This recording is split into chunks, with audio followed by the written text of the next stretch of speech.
दूसरी किस्त। स्टोरी का नाम था कामयाब। हम कानून और जुर्म के मौजू पर बातें कर रहे थे कि हेड कांस्टेबल जाबिर खान चौधरी हकनवाज कल को मेरे कमरे में ले आया।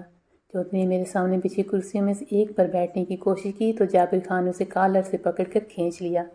मैंने कहा, मेरे थाने में मुजरिमों को बैठने के लिए कुर्सी पेश नहीं की जाती चौधरी।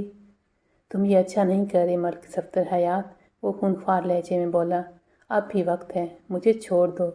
जितनी चाहे रकम ले लो, मैं तुम्हारी हर गलती माफ़ कर दूंगा। वरना क्या चौधरी, मैंने इसकी आंखों में देखते हुए कहा।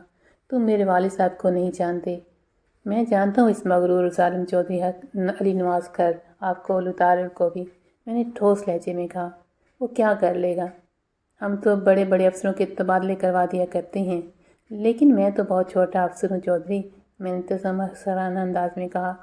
वो गुस्से से बोला, तुमने अगर मेरी बात ना मानी तो मैं तुम्हारी वर्दी पे उतरवा लूँगा। तुम वर्दी की बात करते हो? मैंने सनसनाते हुए लहजे में कहा। मैंने तो तुम्हारी खाल उतरवाने का बंदोबस्त कर रखा है। तुमने दर्जन भर अफराद के सामने एक मासूम और बेखता शख्स के खून में हाथ रंगे हैं। चौधरी, आले कत्ल लेबार्ट्री के टेस्ट के लिए जा रह चुका है। तुम मुंह धो रखो, तुम्हारे बचने की कोई उम्मीद नहीं है।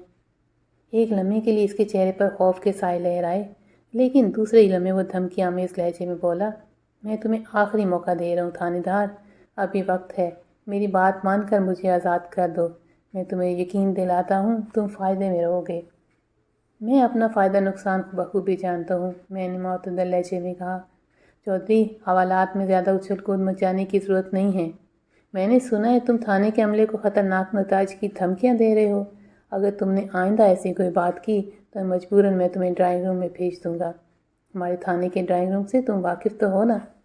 वो खा जाने हुई नज़रों से मुझे देखने लगा। मैंने जाबिर खान से कहा, यह हवालाती अब तुम्हारे हवाले है, तुम इस पर गहरी नज़र रखो। अगर सख्ती की ज़रूरत पड़े तो बेदरक करना। सुबह मैं उसे अदालत में पेश करके इसका रिमांड हासिल कर लूँगा। आप फ़िक्र ही ना करें मलिक साहब, जाबिर खान ने कहा। मैं चौधरी साहब का ख़ास ख्याल रखूँगा। वैसे आप हवालदार साहब को बता दें कि ये बंदा मेरे निगरानी में है। हाँ, मैं हवालदार नज़ाकत अली को बता दूँगा। जाबिर खान चौधरी को लेकर जाने लगा तो इसकी नज़र बाबा फजलुद्दीन पर पड़ गई। दरअसल निज़ामुद्दीन और सरोज हुसैन चौधरी के आने से पहले कमरे के कोने में एक चौपी बेंच पर जा बैठ गए थे और अभी तक चौधरी कमरे में इनकी मौजूदगी से आगाह नहीं हुआ था। और जब उसने उनको देखा तो उसकी खा जाने नज़रों को उनको देख कर चीख कर बोला, ओ बूढ़े बाबे, तेरा तो मैं वो इंतजाम करूँगा कि। जुमला पूरा होने से पहले हेड कांस्टेबल जाबिर खान ने उसे धक्का दिया और कमरे से बाहर निकल गया। इनके जाने के बाद निज़ामुद्दीन ने कहा, मलिक साहब, क्या वाकई चौधरी साहब को सज़ा दिलाने में कामयाब हो जाएंगे? मैं बाबा निज़ामुद्दीन की तशवीश को समझ रहा था। मैंने तसल्ली अमेज़ लहजे में कहा, बाबा, तुम्हें फ़िक्र होने की चंदा ज़रूरत नहीं है। तुमने कानून की मदद की है, अब तुम्हारी हिफाजत करना हमारी जिम्मेदारी है। वैसे चौधरी की तरफ से परेशान होने की ज़रूरत नहीं है, अब ये छूटने वाला नहीं। वो कदरे मुतमईन नज़र आने लगा। थोड़ी देर के बाद हम तीनों मुकामी अस्पताल में थे। मैं सीधा ड्यूटी पर मुझे डॉक्टर के पास चला गया। वो एक लेडी डॉक्टर थी। मैंने कहा, डॉक्टर, इस बुर्का पोश औरत का अब क्या हाल है? क्या वो होश में आ गई है? डॉक्टर ने बताया वो होश में तो आई थी, लेकिन हमें मजबूरन उसे दोबारा बेहोश करना पड़ा। वो क्यों? डॉक्टर बोली, इसलिए कि होश में आते इस पर जुनूनी कैफियत तारी हो गई थी।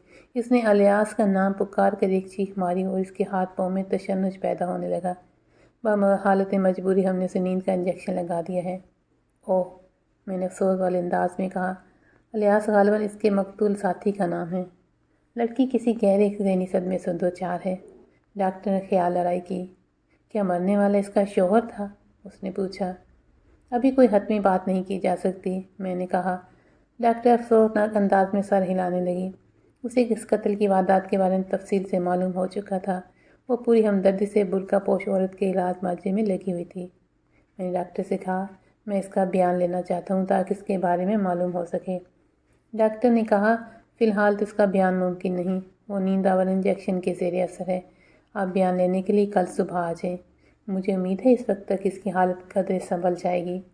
मैंने कहा, मैं उसे देखना चाहता हूँ। हाँ हाँ ज़रूर, डॉक्टर ने कहा, आप मेरे साथ आएँ।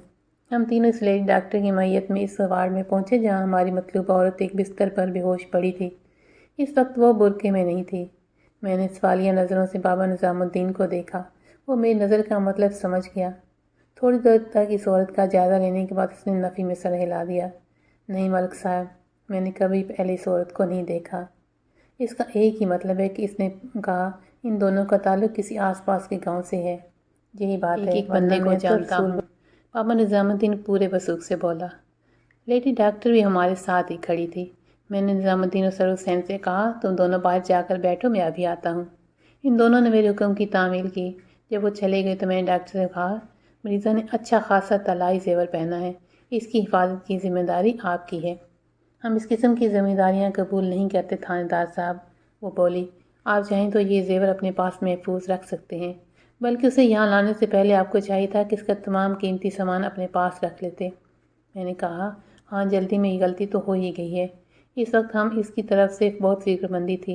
آپ اس کا زیور اتار کر میرے حوالے کر دیں، میں آپ کے سامنے تمام زیورات کی ایک فہرست بنا لیتا ہوں، اور تصدیق کے لیے آپ کے دستخط بھی ہو جائیں گے تاکہ سند رہے اور بوقت ضرورت کام آئے۔ جلد یا بدیر اس کے وارثوں کا سراغ مل ہی جائے گا۔ ڈاکٹر نے کہا میں یہ کام نرس کی مدد سے ابھی کروا سکتی ہوں، لیکن اس میں ایک خدشہ ہے۔ کیسا خدشہ؟ میں نے کہا اگر زیورات اتارنے کے دوران میں انجیکشن کے زیر اثر نکل آئی، اسے دوبارہ تشنجی دورہ پڑ گیا تو سنبھالنا مشکل ہو جائے گا، اس لیے میرے خیال میں فی الحال اسے ڈسٹرب نہ کیا جائے۔ میں نے الجھے ہوئے لہجے میں کہا ڈاکٹر پھر آپ کو زیورات کی ذمہ داری لینا ہوگی، انہیں ایسا تو نہیں چھوڑا جا سکتا۔ ڈاکٹر خاصی معقول تھی اور میری مجبوری کو سمجھ رہی تھی۔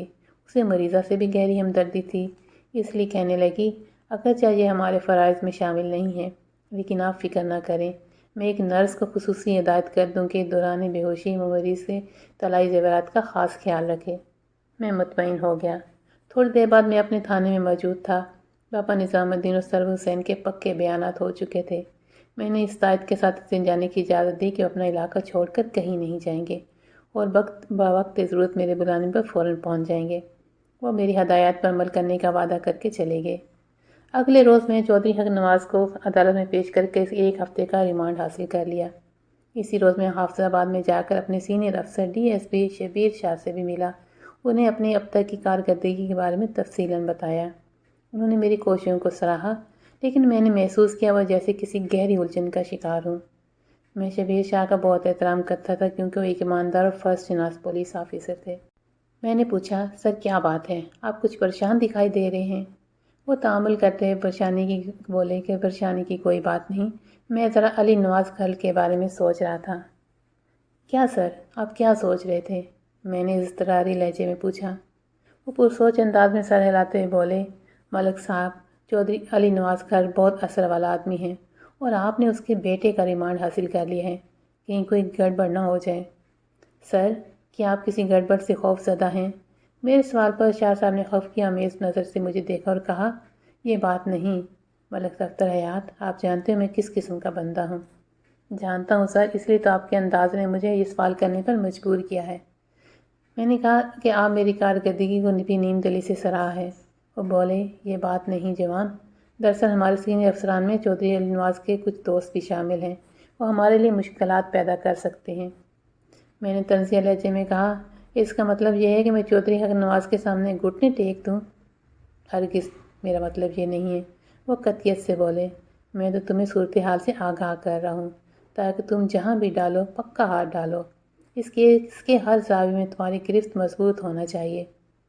آپ بے فکر ہو جائیں سر، میں نے پراعتماد لہجے میں کہا، میں نے چودھری صاحب کے خلاف بڑا ٹھوس کیس بنایا ہے، پھر میرے پاس اس قتل کی واردات کی عینی گواہ موجود ہیں، ضرورت پڑنے پر بس کنڈکٹر اور ڈرائیور کو بھی طلب کیا جا سکتا ہے، چودھری بچ کر نہیں جا سکے گا۔ تو یہ تھی دوسری قسط کا احوال۔ کل یا پرسوں میں آپ کے ساتھ تیسری قسط بھی شیئر کروں گی، لیکن آپ کمنٹ کر کے ضرور بتائیے کہ آپ کو یہ کہانی کیسی لگ رہی ہے۔ چینل کو سبسکرائب پلیز ضرور کر دیجئے اور ویڈیو کو لائک شیئر کر سکتے ہیں تو وہ بھی کر دیجئے۔ اپنی رائے کا اظہار ضرور کیجیے گا۔